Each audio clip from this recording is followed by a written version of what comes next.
আসসালামু আলাইকুম, আশা করি সবাই ভালো আছেন। আপনারা দেখছেন Rabiul agro farm YouTube channel.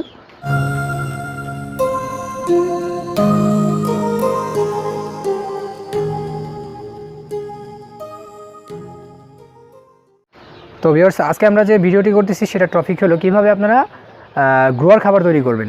তো মূলত আমরা যে গ্রোয়ার খাবারটা তৈরি করবো সেটা অবশ্যই দেশি মুরগির জন্য। এর আগে আমি একটা স্টার্টার খাবারের ভিডিও দিয়েছিলাম যে স্টার্টার খাবারের ভিডিও কীভাবে স্টার্টার খাবার কীভাবে তৈরি করবেন। তো অবশ্যই এই ভিডিওর নিচে এটা লিঙ্ক দেওয়া থাকবে যে কীভাবে স্টার্টার খাবার তৈরি করবেন। তো আজকে নেক্সট ধাপ আমাদের গ্রোয়ার খাবার, স্টার্টার খাবার কীভাবে তৈরি করবেন। তো অবশ্যই এই ভিডিওর নিচে এটা লিঙ্ক দেওয়া থাকবে যে কীভাবে স্টার্টার খাবার তৈরি করবেন। তো আজকে নেক্সট ধাপ আমাদের গ্রোয়ার খাবার। তো অবশ্যই প্রথমে আপনার 0 থেকে 3 সপ্তাহ বা 4 সপ্তাহ পর্যন্ত আমাদের স্টার্টার খাবারটা চলবে। দেন তারপর আমাদের গ্রোয়ার খাবারটা আবার স্টার্ট হবে। স্টার্টার খাবারটার পরে গ্রোয়ার খাবারটা স্টার্ট হবে। তো আজকে যে গ্রোয়ার খাবারটা তৈরি করতেছি সেটা আমাদের প্রোটিন লেভেল থাকবে 20% প্লাস, 20% প্লাস প্রোটিন লেভেল থাকবে গ্রোয়ার খাবারে। আর স্টার্টার খাবারে ছিল আপনার 22.5%, মানে আপনার 22.5% প্রোটিন ছিল আমাদের স্টার্টার খাবারে। আর আমাদের গ্রোয়ার খাবার হবে 20%। তো আমাদের মুরগিতে আপনার 0 থেকে 1 মাস পর্যন্ত আমাদের মোটামুটি 22.5% কোটেড প্রোটিনটা প্রয়োজন, বাধ্যতামূলক থাকতে হবে। এবং দেন তারপরে আমাদের নেক্সটে যে গ্রোয়ার খাবারটা সেখানে 20% প্রোটিন আমাদের বাধ্যতামূলক থাকতে হবে। তো ভিউয়ার্স, আজকে যে আমরা খাবারটি তৈরি করব সেটা অবশ্যই 20%-এর প্লাস প্রোটিন লেভেল থাকবে। তো ভিউয়ার্স, প্রোটিনের যে ব্যাপারটা সেটা হলো আমাদের গম, মানে প্রোটিনের যে মূল উৎস গম, সোয়াবিন মিল, তারপরে ফিশ মিল, তারপরে ভুট্টা বা চালের খুদ, তা আদার্স যদি আপনি অন্যান্য সোয়াবিন, সরিষার খোল বা তিলের খোল ইউজ করেন, আদার্স যাই, এগুলোর মধ্যে আমাদের প্রোটিনের উৎস। তো কিভাবে আমরা এই যে প্রোটিনের উৎসগুলো আছে এগুলোর সমন্বয়ে কোনটার পরিমাণ কতটুকু দিতে হবে পরিমাণ লেভেল করে ওই অনুযায়ী আমরা কীভাবে 22% প্রোটিন তৈরি করতে পারবো সেটা আমি এই ভিডিওর মাধ্যমে আপনাদেরকে দেখানোর চেষ্টা করব যে আমাদের কতটুকু পরিমাণ গম দিতে হবে, কতটুকু পরিমাণ সোয়াবিন মিল দিতে হবে, কতটুকু পরিমাণ আপনার ভুট্টা বা চালের খুদ দিতে হবে, গম বা চালের খুদ দিতে হবে। তাহলে আমাদের 20% প্রোটিন সমৃদ্ধ একটি গ্রোয়ার খাবার তৈরি হবে। অবশ্যই সেটা খুবই কম খরচের ভিতরে, কারণ আমাদের সোয়াবিন মিলের খরচ দাম খুবই বেশি। তো সোয়াবিন মিলটা আমাকে অবশ্যই কমাইতে হবে। এখানে আমাদের গমের দামটা কম, গমটা আমরা বাড়াই দিব। এখানে ভুট্টার দামটা কম, ভুট্টাটা আমরা বাড়াই দেবো, কিন্তু ভুট্টাতে প্রোটিন লেভেলটা মোটামুটি গমের থেকে বেশি। আপনার ভুট্টার তুলনায় গমের প্রোটিন লেভেল অবশ্যই বেশি। তো এখানে আমরা গমটা কিন্তু অবশ্যই বেশি দিতে পারবো না, কারণ ভুট্টার প্রোটিন লেভেল কম থাকলেও ভুট্টার দামটা কম, এর জন্য ভুট্টাটা বেশি দিব। আর গমের দাম যদিও বা একটু বেশি বা কম থাকুক, বাট প্রোটিন লেভেলটা বেশি আছে, কিন্তু এটা বেশি দেওয়া যাবে না। তার কারণ হলো একটা নির্দিষ্ট পরিমাণ আছে যে আপনার মোটামুটি আপনি 5 থেকে 10% পর্যন্ত গম বা চালের খুদ দিতে পারেন। এর বেশি দিলে আপনার এটা ডাইজেস্টের যে একটা ব্যাপার আছে, হজম, ওইটাতে আপনার প্রবলেম হবে। বেশি আমরা কখনো ইউজ করতে পারবো না। আমরা অনেকেই দেশি মুরগিকে শুধু খুদ খাওয়াই থাকি। খুদ খাওয়ানোর পরে কী হয়, আমাদের মুরগির দেখা যায় পেটের ভিতরে খুদটা জড়ো হয়ে থাকে, হজম হয় না। তো এইখানে আমরা মনে করি যে খুদ খাওয়াইলে হয়তো বা হবে, কিন্তু এই যে এই পরিমাণে আপনি হার্ড খাবার খাওয়াচ্ছেন, এইটা আপনার পরিপূর্ণভাবে ভাঙার জন্য বা এটাকে হজম করার জন্য সাথে যে আপনার পার্শ্ববর্তী যে আরও যে কেমিক্যাল বা যে আপনার উপাদানগুলো লাগবে সেই উপাদানগুলো কিন্তু আপনি খুদের সাথে দিচ্ছেন না। আমি কিন্তু এটা অবশ্যই বলতেছি না যারা আপনার বাইরে ছেড়ে পালতেছেন তাদের জন্য, যারা শেডের ভিতরে আটকে পালতেছেন তারা কখনোই শুধু গম দিতে পারবেন না। যে হার্ড খাবারগুলো ভাঙার জন্য আমাদের যে উপাদানগুলো প্রয়োজন সেগুলো আমরা যদি ভিতরে আটকায় পালি, অবশ্যই কিন্তু গমের ভিতরে বা আপনার ভুট্টার ভিতরে বলেন বা খুদের ভিতরে নেই। বাইরে যদি ছেড়ে দিয়ে রাখেন, বাইরে থেকে সে অবশ্যই যে এই যে খাবারগুলোকে হজম করার জন্য যে উপাদানগুলো লাগবে সেগুলো সে বাড়িতে সংগ্রহ করতে পারবে। তো বাইরে ছাড়া অবস্থায় মুরগি থাকলে আপনি শুধু গম ভুট্টা দিতে পারেন, কিন্তু সেটার ভিতরে আটকানো থাকলে অবশ্যই গম ভুট্টা দেওয়া যাবে না। ওই ক্ষেত্রে অবশ্যই আপনার খাবার তৈরি করে দিতে হবে। আপনি যদি খাবার খরচ কমাতে চান তাহলে অবশ্যই আপনাকে খাবার তৈরি করে দিতে হবে। যদি মনে হয় যে আমরা খাবার খরচটা কমাবো তাহলে অবশ্যই খাবার তৈরি করবেন, কিন্তু কখনোই ধান, গম, ভুট্টা এই ধরনের হার্ড খাবার দিতে পারবেন না। তো ভিউয়ার্স, চলুন আমরা আজকে দেখানোর চেষ্টা করবো কীভাবে গ্রোয়ার খাবার তৈরি করবেন, কতটুকু পরিমাণ কী লাগবে, এভরিথিং ডিটেল দেওয়া থাকবে সব কিছুই, এবং কীভাবে মিশাইতে হবে, কোনটার সাথে কী মিশাতে হবে সব কিছু আমার এই ভিডিওর মাধ্যমে দেওয়া থাকবে। তো ভিউয়ার্স, কথা না বাড়ায় চলুন আজকে আমরা দেখি কীভাবে আমরা কতটুকু পরিমাণ কৃষির সাথে মিক্স করি। আর অবশ্যই আমার ভিডিওর নিচে ডিসক্রিপশনে এটার ফুল চার্ট দেওয়া থাকবে, কী কতটুকু পরিমাণ কীভাবে কী আছে। দেন একটা পিকচার আকারেও ভিডিও শেষে দেওয়া থাকবে, যেটা দেখলে ওটার মধ্যে চার্ট থাকবে, যে আপনারা যারা ডিসক্রিপশন দেখতে পারতেছেন তার পিকচার থেকে দেখে নিতে পারবেন বা স্ক্রিনশট দিয়ে নিতে পারবেন যে আপনার কতটুকু পরিমাণ থাকবে, এটা লিস্ট একটা দেওয়া থাকবে। তো ভিউয়ার্স, চলুন আমরা দেখি কীভাবে খাবার তৈরি করি আমরা। ভিউয়ার্স, দেখতে পারতেছেন এইখানে আমার এই নিচে দেখেন এখানে আমার ভুট্টা আছে, এই যেগুলো দেখতে পারতেছেন আপনার চালের খুদের যে গুঁড়াটা ওইটা, এখানে সয়াবিন মিল গুঁড়াটা, ওইখানে আপনার আমরা এইখানে আপনার হলো যে উপাদানটা দেখতে পারতেছেন, এখানে মোটামুটি আপনার 4 কেজি 100 থেকে 150 গ্রামের মতো আছে। এইখানের উপাদানটা হলো আমাদের লাইসিন, মিথিওনিন, টক্সিন বাইন্ডার, তারপর আপনার লবণ, বাকি যে উপাদানগুলো লাগে ওই সব উপাদানের একটা কম্বাইন্ড মিক্স আমরা করে নিয়েছি শর্টকাট করার জন্য ভিডিওটা। তো ভিউয়ার্স আপনারা মূলত যেটা মনোযোগ দিয়ে দেখবেন সেটা হলো, তো ভিউয়ার্স যেটা বলতেছিলাম যে আপনারা দেখতে পারতেছেন এই যে সয়াবিন মিলটা, অনেকেই বলতে পারে সয়াবিন মিল কেমন লাগবে। এখানে একটু ভালো করে লক্ষ্য করবেন যে সয়াবিন মিলের আমরা এটাকে বলা হয় যে আপনার একদম স্টার্টারে আমরা পাউডার ইউজ করছিলাম, এটা পাউডারের পরেরটা, মানে পাউডার থেকে একটু বড় বড় দানা, অবশ্যই খুব বড় না, ছোট দানা। এটা যে কোনো মেশিন থেকে আপনার কেনার পর এটা একটু ছোট করে ভাঙায় নিতে হবে। এখানে দেখতেছেন ভুট্টাটা সেম আমার পাউডার, যে ভুট্টার যে পাউডারটা থাকবে ওই পাউডারটাই করে নিতে হবে। যেহেতু গুঁড়ার খাবার, বাচ্চারা আপনার খুব বেশি বড় হবে না, 1 মাসের জন্য ছোটো খাবারটা ইউজ করতে হবে। এখানে যে আপনি চালের গুঁড়া দেখতেছেন একদম পাউডার, এটা ছোট করে ভাঙায় নিতে হবে, তবে আপনি সুজির মতো করে ভাঙায় নিতে পারেন। এটা আমার হলো স্টার্টারে যেটা ওইটার মধ্যে হয়ে গেছে, আপনি গ্রোয়ারে এটা সুজির মতো করে ভাঙায় ইউজ করতে পারেন। আর এখানে যেটা আমার এই কম্বাইন মিক্সটা, এখানে তো সব কিছু আপনার যে কম্বাইন একটা মিক্স আছে, তো এগুলো আমাদের ডিটেলে দেওয়া থাকবে কোনটা কতটুকু পরিমাণ মিক্স আছে। তো ভিউয়ার্স চলুন আমরা এই যে প্রোডাক্টগুলো কীভাবে মিশাবো। আমার এইখানে যে 4 কেজি 900 গ্রাম দেখতেছেন প্যাকেটটা, এইটা আমাকে আগে মিক্স করে নিতে হবে। আমার ছোটো ছোটো যে উপাদান আছে, যেমন আমার থেকে ছোটো ছোটো জিনিসগুলো সবগুলো একসাথে মিক্স করে নিতে হবে। আর বড় বড় জিনিসগুলো যেমন ভুট্টা, সোয়াবিন মিল, আর আমরা এখানে গম বা চালের খুদ যে কোনো একটা ইউজ করতে পারি। তো আমরা এখানে চালের খুদ ইউজ করছি। দেন আরেকটা যেমন রাইস পলিশ, আপনারা রাইস পলিশ ইউজ করতে পারেন এর পরিবর্তে। তো আমরা এতটুকুর মধ্যে কমের ভিতরে চেষ্টা করছি যাতে শর্টকাটের ভিতরে পাওয়া যায়। আপনি এই গমের পরিবর্তে চালের পরিবর্তে গম দিতে পারেন, আমরা এখানে গমের পরিবর্তে চালটা ইউজ করছি। তো ভিউয়ার্স মিশানো যে ব্যাপারটা সেটা একটু লক্ষ্য করবেন ভালো করে, যে আমরা প্রথমে এই গমটা নিয়ে নিব।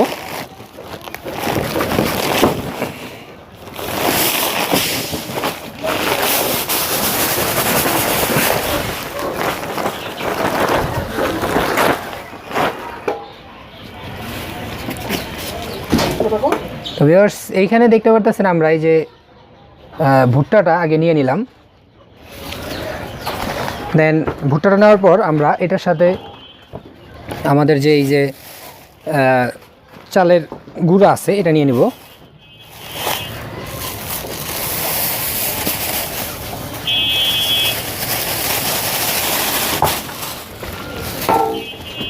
একটার পর একটা আমরা নিচ্ছি এবং এই উপর দিয়ে দিব একটার পর একটা, যাতে সবগুলা খুব ভালোভাবে মিক্সড হয়। চালের গুঁড়াটা অবশ্যই সুজির মতো ভাঙা হলে ভালো হয়, যেটা বেশি ছোট হয়ে গেছে। দেন তারপরে আমরা এখানে নিব সোয়াবিন মিল।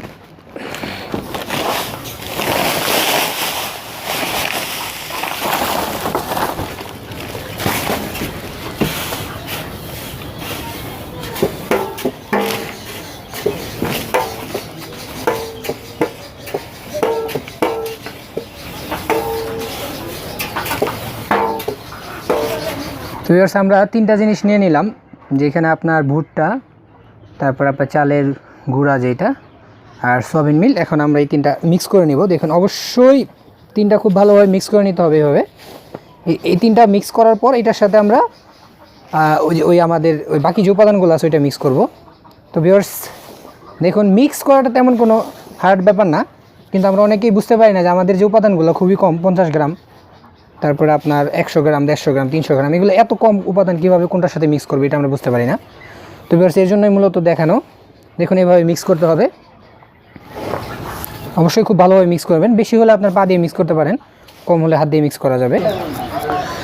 তো ভিউয়ার্স আমার যে 3টা ম্যাটেরিয়াল ছিল, 3টা এখানে মোটামুটি সুন্দরভাবে মিক্স করা হয়েছে। দেন তারপর আমার যে বাকি যে ম্যাটেরিয়ালগুলো এখানে একসাথে মিক্স করা আছে।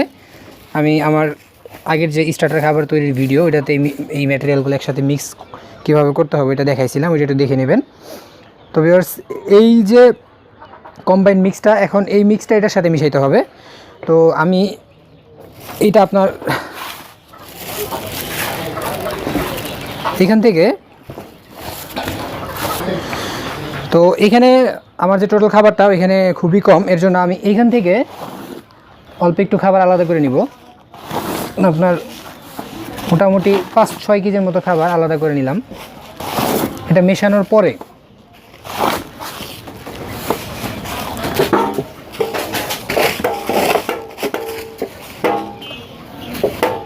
তো ভিউয়ার্স এটা ওই আলাদা করে নেওয়ার পর আমি এইখানে যে আমার এই 5 কেজি বা 4 কেজি যেটা থাকুক ওইটা আমি এটার সাথে মিক্স করব।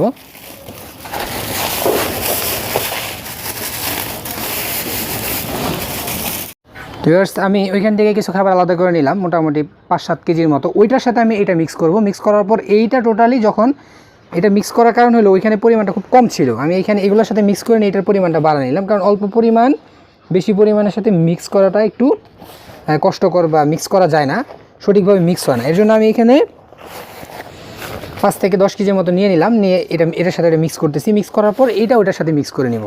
তো এইখানে অবশ্যই আপনাদের এই যে প্রসেসিং আকারে আপনার ওইটার সাথে ওই 3টা একসাথে মিক্স করতে হবে, এগুলো আলাদা একবার মিক্স করতে হবে। এখান থেকে নেওয়ার পর 5 থেকে 10 কেজি নিয়ে ওইটার সাথে মিক্স করে তারপর লাস্ট ওইটার সাথে এটা মিক্স করতে হবে, কারণ মিক্সিংটা খুব গুরুত্বপূর্ণ। যদি আপনার সঠিকভাবে মিক্স না হয় তাহলে এই যে প্রোটিন বা আদার্স যে কনস্ট্যান্ট উপাদানগুলো সবগুলো আপনার খাবারের প্রত্যেকটা জায়গায় উপাদানগুলো পৌঁছাবে না। তো যদি সঠিক পরিমাণে মিক্স না হয় তাহলে আপনার অবশ্যই মুরগির গ্রোথ হ্যাম্পার হতে পারে, মুরগির গ্রোথ ঠিকমতো আসবে না। তো খাবার তৈরি করা থেকে যে মিশানোর ব্যাপারটা এটা সবচেয়ে গুরুত্বপূর্ণ, কারণ আপনি খাবার হয়তো বা প্রোটিন লেভেলটা বেশি দিলেন বা ঠিকমতো করলেন কিন্তু মিক্স করতে পারলেন না, ওই ক্ষেত্রে আপনার যে খাবারটা তৈরি করলেন ওটা প্রপারলি মানসম্মত খাবার হবে না কখনোই। তো মিক্সারটা খুব গুরুত্বপূর্ণ, এটা খুব ভালোভাবে লক্ষ্য করবেন কীভাবে মিক্স করতে হবে। তো ভিউয়ার্স আমার এখানে এইটা মিশানো শেষ, এখন এইটা আমি ওইটার সাথে মিক্স করব। দেখুন কিভাবে টোটালি আপনার উপরে দিয়ে দিব।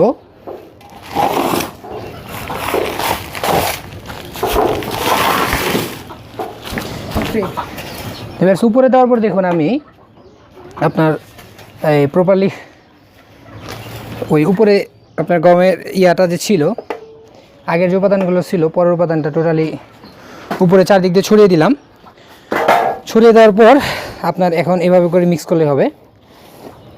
দেখুন এভাবে করে পুরোটা আপনারা একটু হাতে কষ্ট করে সুন্দরভাবে মিক্স করে নেবেন। তো ভিউয়ার্স আমার দেখলেন কিভাবে আমরা আপনার গ্রোয়ার খাবার তৈরি করব। তো দেখানোর উদ্দেশ্য হলো যে আমরা সয়াবিন মিল যে নিব ওইটা ঠিক কতটুকু ছোট বা কী পরিমাণ দানা নিতে হবে। গম ভাঙাটা যে নিব ওইটা কি ছোটো দানা হবে না একটু বড় দানা হবে। তারপর আমরা চালের খুদ বা গম ভুট্টা ভাঙাটা যে নিব ভুট্টা ভাঙাটা আপনার কীরকম হতে হবে বা চালের খুদ নিলে কীরকম হতে হবে। আপনার এইখানে অবশ্যই খুদ দিতে পারবেন না, মোটামুটি আপনার সপ্তাহ পর্যন্ত বা 2 সপ্তাহ পর্যন্ত এই চালটা ভাঙাই দিতে হবে। তারপরে যখন আপনি পরবর্তী খাবার গ্রোয়ার দিবেন তখন আপনি সরাসরি খুদটা এখানে ইউজ করতে পারবেন। আর সরাসরি খুদটা ইউজ না করাটাই বেটার, সুজিটা ইউজ করলে ভালো হয়। তো আমি মোটামুটি আপনার সবগুলো উপাদানই এখানে মিশানো হয়েছে। আপনার কী কী উপাদান আমরা কতটুকু পরিমাণ মিশালাম এটা একটা পিকচার আকারে দেওয়া থাকবে। আর একটা বিষয় মাথায় রাখবেন যে আপনার অবশ্যই যে আপনারা যে উপাদানগুলো ইউজ করবেন সবগুলো যাতে মানসম্মত আপনার কোয়ালিটির উপাদান হয়, যে প্রধানত আপনার যে কেমিক্যালগুলা আর আমরা কাঁচামাল যেগুলো ইউজ করবো সেগুলো শুধু সতেজ এবং আপনার টাটকা যেটা বলে ওইটা ইউজ করলে হবে। কারণ আপনি যতটা টাটকা ইউজ করতে পারবেন ওইটার প্রোটিন লেভেলটা ততটা হাই থাকবে। আস্তে আস্তে আপনার ডে বাই ডে সময় যাবে, যতটা আপনার পুরনো হবে আপনার এই ভুট্টাটা বা গমটা বা সয়াবিন মিলটা ওইটার আপনার প্রোটিন লেভেলটা আস্তে আস্তে কমতে থাকবে। সো সবসময় টাটকাটা ইউজ করার চেষ্টা করবেন, তাহলে প্রোটিন লেভেলটা ভালো থাকবে। আর মেশানোর যে ব্যাপারটা আমি যেটা দেখানো বা বোঝানোর চেষ্টা করলাম যে প্রপারলি আপনার সুন্দরভাবে মেশাতে হবে, নয়তো আপনার খাবারটা পর্যাপ্ত পরিমাণ সব জায়গায় প্রোটিনটা পৌঁছাবে না। সো মেশানোটা খুবই গুরুত্বপূর্ণ। তো ভালো করে যারা হাতে মেশাবেন তারা অবশ্যই খুব ভালো করে মেশাবেন, আর মোটামুটি যারা মেশিনে তারা তো মেশিনে মিশাইতে পারবেন। তো আমরা মূলত ছোটো ছোটো খামারে যারা তারা হাতে মিশাই থাকি, তো এভাবে করে যদি মেশান আপনার 3-4টা ধাপে, তাহলে আমি বলবো অবশ্যই সেটা প্রপার সুন্দরভাবে মেশানো হবে। তো ভিউয়ার্স আজকে এই পর্যন্তই, সবাই ভালো থাকবেন। আসসালামু আলাইকুম।